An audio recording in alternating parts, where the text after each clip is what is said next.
بسم الله والصلاه والسلام على رسول الله. ازيكم حبايبي؟ عاملين ايه؟ يا رب تكونوا بخير وفي احسن حال ان شاء الله. كل سنه وحضراتكم طيبين ان شاء الله. النهارده جايين نقول مع بعض هاتي 10 جنيه وكرتونه. هتقولي ليه هاتي 10 جنيه وكرتونه يا ام يوسف؟ هقول لك دلوقتي يا ست الكل. هاتي 10 جنيه وتعالي اوريكي ايه اللي هنعمله بالكرتونه القمر دي، اللي هي دايما معايا واقفه معايا في كل حاجه، في كل ازماتي موجوده. يا رب ما تجيب ازمات لحد ابدا يا رب، بس هي طويله شويه عشان انا كنت عايزه يعني اكتر حاجه، يعني اكبر كميه يعني من الحاجات هشيلها فيها. ايه الحاجات يا ابو يوسف؟ تعالوا معايا اوريكم ايه هي الحاجات اللي انا شايلاها فيها، علشان تبقي شاطره كده وست زي الستات الناصحه كده الحلوه اللي بتعرف تدبر وتوفر في بيتها ولعيالها. خلاص، اول حاجه دي ازايز فاضيه. انا دي هعمل بيها فيديو ان شاء الله اوريهولك، بس انا طبعا كنت حطاهم هنا. ده خزيني. ده اي كرتونه بتبقى عندي او عايزه اعمل فيها حاجه، يعني بجيب اي كرتونه صراحه، والله حتى لو قديمه او مهربده او فيها البدع ما فيهاش اي مشكله. انا المهم عندي الحاجه اللي هحطها جوه الكرتونه. فادي كرتونه كانت عندي اهي، حتى هي حتى والله مقطعه من كل حته، فما علينا بقى، مالناش دعوه بالتقطيعات بتاعتها. الازايز دي كانت ازايز حاجه ساعه عندي، فرحت مسكتها صفيت منها كل حاجه، وهوريكم واعمل لك بيها فيديو بامر الله هيعجبك جدا ان شاء الله. بس ايه الفيديو اللي جاي؟ تعالوا اقول لك بقى، سيبك بقى من الازايز دي النهارده وتعالي اقول لك الفيديو النهارده بتكلم عن ايه. بس الازايز كده على جنب وتعالوا معانا نشوف الكرتونه القمر بتاعتنا دي فيها ايه. بسم الله الرحمن الرحيم، يلا صلوا على سيدنا النبي وتعالوا نشوف الكرتونه فيها ايه. ما فيهاش فيل ولا حاجه طبعا. تعالوا نشوف مع بعض الكرتونه فيها ايه. شايفين الجمال ده؟ دي حاجات انا بحوشها طول الشهر. فكره، بصي فكره هتعجبك جدا. تعالوا نطلع فين ال10 جنيه بتاعتنا. دخلت تجري جوه بتستخبى في وسط اخواتها، ما هي عارفه ان الحاجات دي كلها بعشرات بعشرات. تعالوا بس ايه نطلعهم مع بعض كده وهوريكي انا الحاجات اللي بجيبها طول الشهر. دي طول الشهر، ودي الكرتونه بتاعتي بتاع الخزين القمر بتاعتي دي. شايفين الجمال اهو؟ كرتونتي فضيت خالص اهي. تعالوا نركنها عشان ان شاء الله نكلينا عمر كل شهر هعمل فيها نفس اللي بعمله. انا كل شهر بعمل الحاجات دي حبايبي. ايه الحاجات اللي انت جايباها دي يا ام يوسف؟ ده خزين منظفات. خزين منظفات ب10 جنيه. كل ما يبقى معايا 10 جنيه وانا نازله اشتري حاجه. ايه بقى الحاجه دي؟ اول حاجه خالص، انا ما نسيتش نفسي خالص المره دي. انا كل شويه ناسيه نفسي واقول يا ربي، يعني مش البيت اهم، البيت اهم طبعا وكل حاجه، بس نفسك ليها عليكي حق. فانا قلت بقى ايه، لازم ادلع نفسي كده، اجيب حاجه للمنظفات كده بتاعتي. ظبطت لكم بس الصوره والاضاءه عشان تعرفوا تشوفوا حلو. ما نسيتش طبعا نفسي زي ما قلت لحضراتكم. كل مره كده اقول لا البيت والحاجات والكلام ده، لا قلت لا لازم الشهر ده اجيب لنفسي حاجات. ايه، بدل ما اروح الكوافير يا ستي وندفع رقم، اجيب انا الحاجات دي في البيت وانضف نفسي واظبط نفسي. بدل ما اروح الكوافير اعمل باديكير لرجلي اعمله في بيتي. بتعمليه ازاي يا ام يوسف؟ ولا اي حاجه. شايفين البتاع القمر دي، الاختراع القمر ده؟ تعالوا نفتحها مع بعض كده واوريها لكم. بسم الله الرحمن الرحيم. بتفتحي منين يا بنت اللذينه؟ انا كنت جايبه قبل كده منها 2 بس مش من نفس النوع ده، كنت جايبه نوع تاني اوريها لكم دلوقتي برضو. بسم الله الرحمن الرحيم اهي. شايفين البتاع الاختراع القمر دي؟ شايفين اهي؟ اللهم بارك. دي باديكير للرجل. بصي ولا اجدعها كوافير. هقول لك من النهارده وداعا للكوافيرات، اوعي تروحي عند اي كوافير. جبتها بكام دي يا ام يوسف؟ جبتها ب50 جنيه. بس عايزه اقول لحضراتكم تحفه. انا هفصل بس الفيديو ثانيه واحده وارجع لكم اجيب لكم اللي انا جبتهم وكسروا وكانوا رخاص. ارجع لك ثانيه واحده اهي. جبت لكم اهمت الاثنين دول كنت جايباهم وكانوا رخاص. اوعي تسترخصي. انا استرخصت صراحه وقلت ده حلوين وكويسين ومش عارفه ايه وهينفعوا. مجرد ما مسكت عشان اعمل بيها باديكير لرجلي، وعايزه اقول لكم اهي شايفين طق راحت مطقوقه اهي، اتكسرت في وقتها والله. يعني لسه كنت جايباها اتكسرت وراحت مقطوعه من فوق. يعني شايفين المنظر؟ كنت جايباها بكام دي؟ كنت جايباها ب20 جنيه ولا ليها اي 3 لازمه. شوفي حته قشره والله. الله يهدي الناس على اللي بيعملوا فينا. ودي كمان كنت جايبه دي ب15 جنيه، كانت في عرض هنا عندنا. ما بتعملش خلاص. بصي عامله زي ايه بقى؟ يعني عملت لي 3 4 5 مرات، يمكن 5 مرات بالكتير، ولقيتها نعمت. ما بتعملش اي حاجه. لكن دي اللهم بارك. شايفين؟ انا خايفه احط صباعي عليها عشان ما تجرحش ايديا ولا تكحت صوابعي. عايزه اقول لكم دي تحفه يا جماعه، تحفه. اوعي تسترخصي. جبتيها بكام؟ ب50 جنيه. دي ب50 جنيه احسن من الاثنين اللي انا جبتهم ولا ليهم اي 3 لازمه. اهتمي بنفسك وخدي بالك من نفسك. مش كل حاجه في الدنيا الاكل والشرب. عايزين نوفر عشان بيتنا وعيالنا وعشان نفسنا. اوعي تنسي نفسك ليها عليكي حق. خلاص، اوعي تاخدك الدنيا والحياه وتهملي في نفسك وفي رجلك وفي شكلك. لا يا ستي، بدل ما تروحي تعملي باديكير اعملي في البيت. انا جبت دي ب 50 جنيه اهي. تعالوا اقول لكم الاسعار واحده واحده، وخلينا مع بعض كده بالراحه، وهقول لك بالظبط كل حاجه سعرها ايه وانا جبتها ازاي وامتى. بصوا، اول حاجه ده معجون سنان كنت جايبه كانوا في كراتين، بس انا طبعا بعين الكراتين وبعمل بيها حاجه تانية برضو. هعمل لكم برضو بيها فيديو حلو هيعجبكم جدا. بصي، احنا ان شاء الله في التوفير ما اقولكيش، يعني احنا ان شاء الله في القناه بتاعتنا هنوفر من الهوا بامرك انت يا رب. كل حاجه عايزاها هتلاقيها في بيتك ان شاء الله من التوفير اللي احنا بنعمله. معجون الاسنان ده بكام؟ اللهم صل عليك يا حبيبي يا رسول الله. تقريبا انا مش فاكره، لان انا بجيب الحاجات دي كل مره اجيب حاجه وارميها في الكرتونه، ما جبتهاش على بعض. خلينا صراحه مع بعض، الحاجات دي هتجيبيها على بعض هتجيبيها بمبلغ. خلاص، دي ممكن يعني على ما اتذكر يعني نص نص. دي كانت ب 15 جنيه، اما دي كانت ب 25، لان انا دي بجيبها على طول. يعني تعالوا اوريها لكم. والنوع ده تحفه يا جماعه من هنا للسنه الجايه. استنى اجربها لك، عشان لو انت عندك اي تشققات في رجلك او رجلك خشنه، او اي حاجه فيها الجلد عندك مش ملحوم، هاتي النوع ده. كرباميد ريتا روتا، معرفش ريتا او روتا معرفش اهي شايفين؟ تحفه يا جماعه. بصي، هاتي حطي فلوسك في دي بس ب 25 جنيه. انا بجيبها على طول، تخلص اجيبها. ممتازه، مرطب قوي جدا جدا لكعب رجلك، حلوه قوي، هتفرحي قوي بيها. لما تعملي رجلك تحطي رجلك في شويه ميه سخنين مع شويه خل حلوين. لو انتوا عايزين اعمل لكم الوصفه دي واعملها لكم ان شاء الله وانزلها لكم، قولوا لي في الكومنتات. انا مش هعمل حاجه غير لما حضراتكم تقولوا لي. قولي لو عايزين خلطه حلوه قوي للرجل للباديكير، قولوا لي وانا اعملها لكم ونصورها مع بعض ان شاء الله. بعد ما تعملي رجلك في الميه هتيجي مطلعاها ماسكاها عاملاها بالبتاع القمر ده، مش عارفه هو كان اسمه ايه، المهم فاكره كان اسمه ايه. هو اسمه ايه ده يا نور؟ هي بتاع الباديكير دي، هي اسمها بتاع باديكير كده بس مش كده؟ والله اصل انا ماليش في الحاجات دي، بس بجيبها عشان ما اروحش. كان الراجل قال لي عليها اسمها مقشر او مقشره، قشاره تقريبا، ما علينا، مش عارفين اسمها، ما علينا. هي السنه بتاع الباديكير وخلاص. خلاص، بعد ما تطلعي رجلك وتعمليها بالبتاع بتاع الباديكير القمر دي، هتحطي شويه يعني لمسه من دي، ما تكتريش عشان هو كتره بيعمل طبقه بيضه جامده. فانت بصي يعني كل ما تقللي الحاجه كل ما تطلع لك نسبتها احلى واحسن. خلاص حبايبي، تدهني رجلك دهنه حلوه، بس امتى بقى يا حبايب قلبي؟ عند النوم وانت داخله خلاص تنامي. وتلبسي الشراب السيليكون. لو عندك شراب سيليكون البسيه، ما عندكيش شراب سيليكون كيس بلاستيك عادي جدا. لو انت حرانه يا ست الكل اعمليها قبل ما تنامي مثلا بساعه، وسيبي رجلك تتهوى كده، بس حطي رجلك ارفعي على مخده عاليه عشان تعمل معاكي مفعول ان شاء الله. خلاص، وجبنا طبعا المعجون ده عشان اسناننا ما تسيبيش اسنانك وحشه.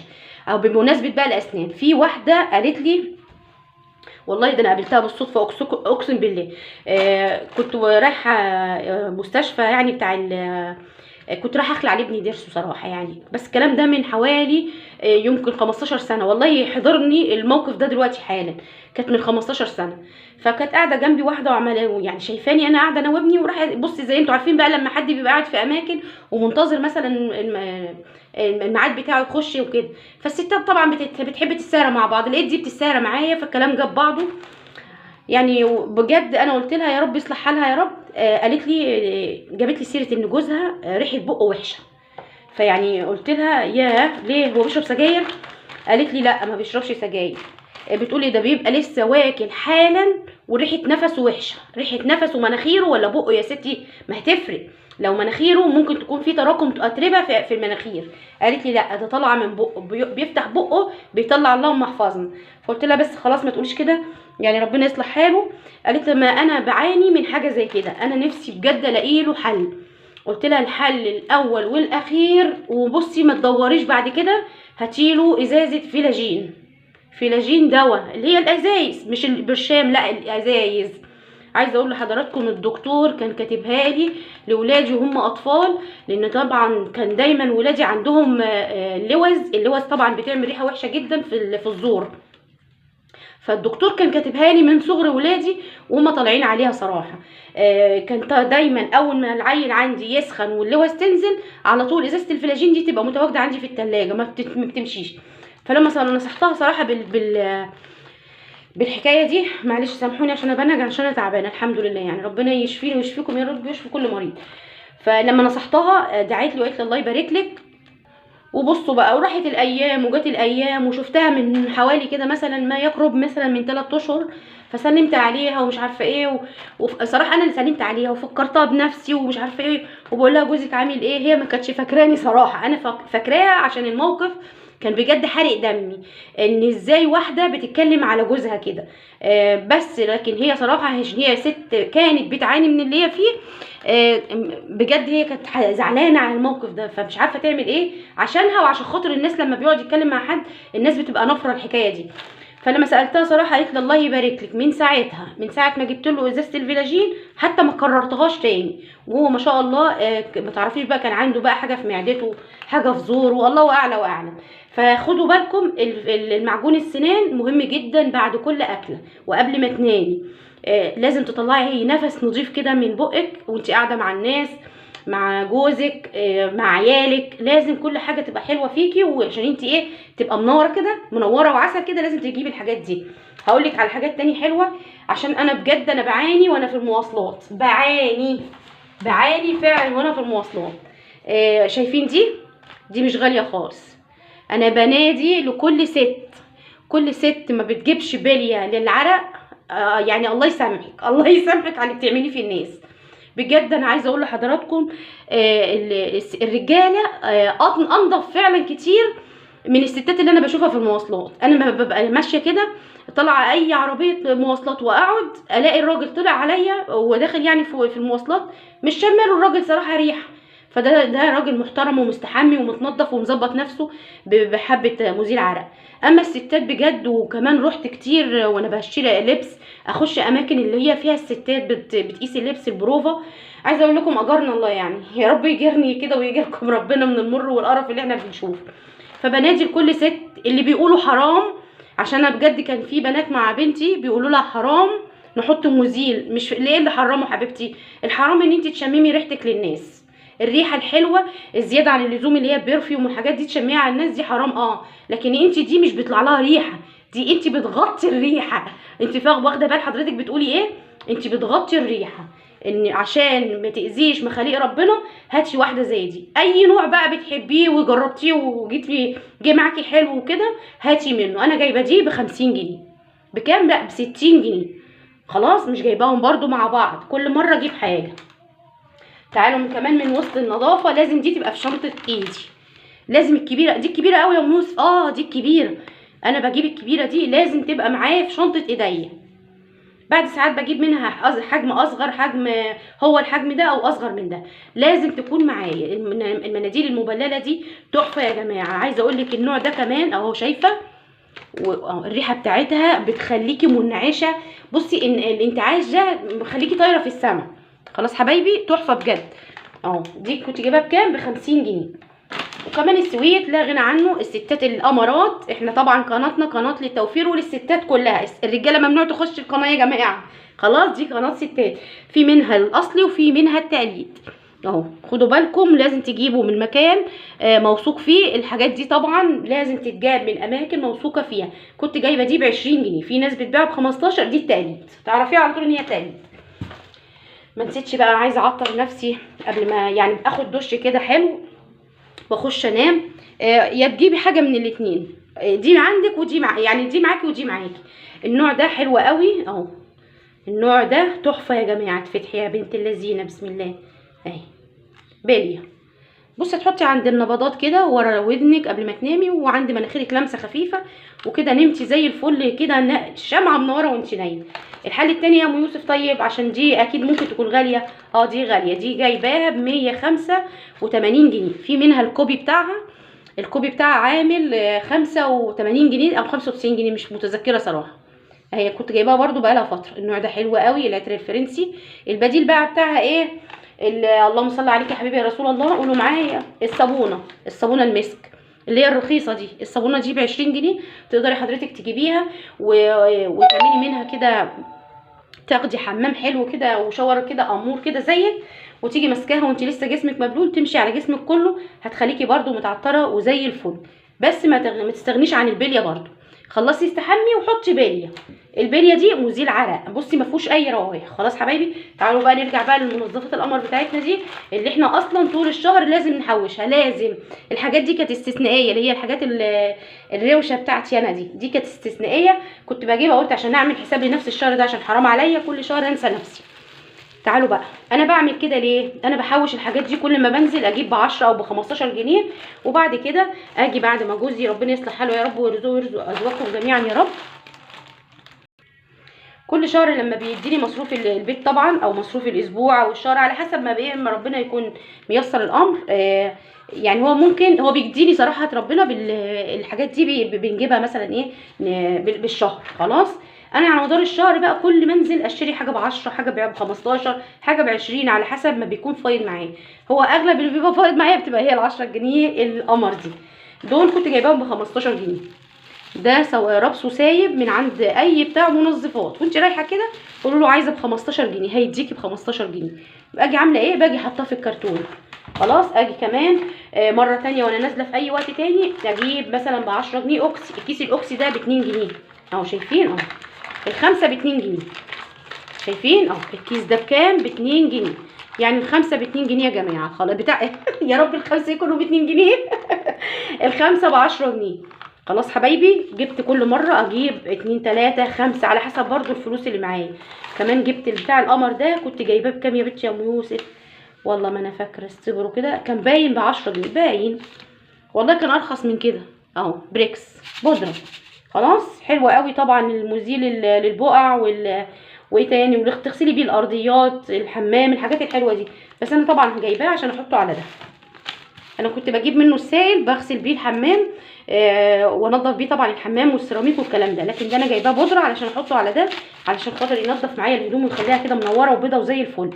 جبت كمان الصابونه القمر السودا دي او الصفرة دي اهي. انا بصراحه ما كنتش بجيبها، فانا لقيت حد بيجيبها وسالته، قالت لي لا دي ممتازه حلوه جدا، بتلمع الالومنيا وبتخليها زي الفل، بتبقى زي الفضه اهي. جبتها ب6 جنيه اهي. خلاص جبت تاني الباهي ده.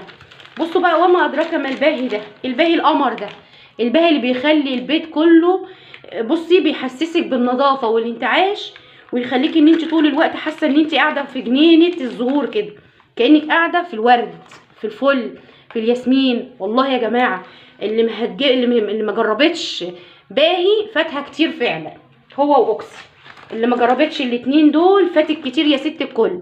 الاتنين دول مفيش ارخص منهم، الواحد ب2 جنيه. انا بعمل ايه؟ انا باخد كيس من الاكياس دي، بفك كيس واجي فكاه كده اهو، بسم الله الرحمن الرحيم، واجي عامله بيها ايه؟ واجي حطاها في الجردل بتاع المسح بتاعي، افكه واجي حاطه نص، امسح بيه الشقه كلها، واجي جايبه بعد كده كبه شويه الميه اللي بمسح بيها الشقه، واجي مسحه كمان المدخل البيت بالنص الباقي. النص بقى الباقي ده بصي مدخل البيت هيبقى بصي يا سلام يا سلام على الجمال، بصي حاجه كده عسل. كمان البرسيل الجل ده اهو، البرسيل ده الكيس ب3 جنيه. انا بعمل ايه برضو؟ العيال بيبقى اوقات كتير بيبقى انا خلاص غاسله وكل حاجه، وعيل منهم مثلا بيبقى لسه جاي من بره وعايز يغسل حاجه، لازم الحاجه دي تتغسل علشان خاطر هيخرج بيها مثلا بكره، تيشيرت معين، بنطلون معين كده، حاجه معينه. وكنا انا لسه غاسله والله ما كنتش مكمله حاجه، يقول لي لا يا ماما انا ليا رغبه البس ده تاني. خلاص انت حر. فعايز اغسل حاجه بسرعه بقى، اجي جايبه كيس البرسيل ده ومفضيه طبعا في طبق الغسيل، واغسل على ايديا احلى غسيل، بيخلي اللبس تحفه يا جماعه، وبيودي اللبس في حته تانية كانك معطره اللبس من غير ما اصلا ما تحطي له اي معطرات. كمان الليفه القمر دي، ليفه المواعين، لازم تغيري ليفه المواعين كل مثلا كل فتره، يعني ما تكتريش يعني عندك ليفه المواعين. هي بتحافظي عليها ازاي؟ لان انا بحافظ عليها، انا كأم يوسف بحافظ عليها ازاي؟ بجيب حته سلكه، السلك الالومنيا العادي اللي احنا بنغسل بيه المواعين بتاع الالومنيا، وبحطها عليها، هي دي اللي بتحافظ لي فعلا عليها. فكل اي حاجه بتروح في السلكه الالومنيا دي. السلك البلدي اللي هو ده اهو، باخد منه حته واجي حطها عليها، اغسل بيها وانضف بيها كل مواعيني، وبعد كده بشيل السلكه ارميها، ودي تفضل زي ما هي زي الفل. بس المهم ان انت تغسليها غسله حلوه وتعقميها حلو وترجعيها مكانها. خلاص دي ب10 جنيه. جبت كمان السلك ده، جبت دمت ب10 جنيه، ده يعتبر تمن ب10 جنيه. خلاص حبايبي. جبت كمان صابونه دي، الصابونه دي ب25 جنيه. بيتباعوا مع بعض 2 مع بعض ب25، وفي بس ده الحجم الكبير الاتنين. وفي 4 ب50.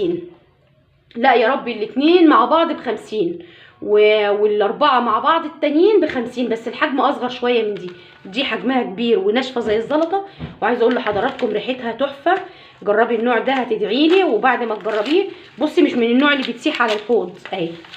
في صابون كتير جبته صراحه وجربته، ونوع غالي جدا والله وبتسيح على الحوض. شايفه دي ريحتها تحفه، شايفه عامله زي زلطه. شوفي مستحيل تسيح منك على الحوض اهي. شايفه الجمال، اللهم بارك، تحفه والله يا جماعه.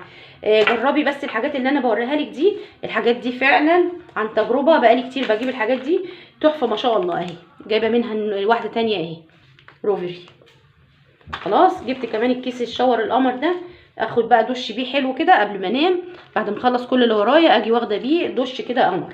الكيس ده كنت جايباه بكام؟ كنت جايباه ب4 جنيه، والله كنت بجيبه بجنيه الاول، معرفش بقى فط نط كده اتهبل وبقى ب4 جنيه. بقى علينا مش مشكله، ربنا يصلح حالنا يا رب، ويرخص كل الفلوس اللي ويرخص قوت المسلمين اجمعين يا رب، كل الناس يا رب، مش مسلمين بس، كل الناس، يرخص كل حاجه لكل الدنيا يا رب واللي عليها. كل سنه وحضراتكم طيبين، عشان ما اطولش عليكم اكتر من كده والفيديو يطول ويهبل يبقى ههبل كده وعبيط. تعالوا بقى شوفوا احنا جبنا ايه بال10 جنيه. اخر حاجه اوريها لكم اهي. شايفين كل ما يبقى معاكي 10 جنيه ست الكل هاتي حاجه وشيليها. الكرتونه مش هتقولك لا، هاتي كده واعملي كده، بصي هتبني بيتك بالخير. خلاص حبايبي، كل سنه وانتم طيبين. حطوا لنا احلى لايك من ايديكم، وصلوا على سيدنا النبي في الكومنتات، ودعوه حلوه من قلبك ولك بالمثل. مع الف سلامه.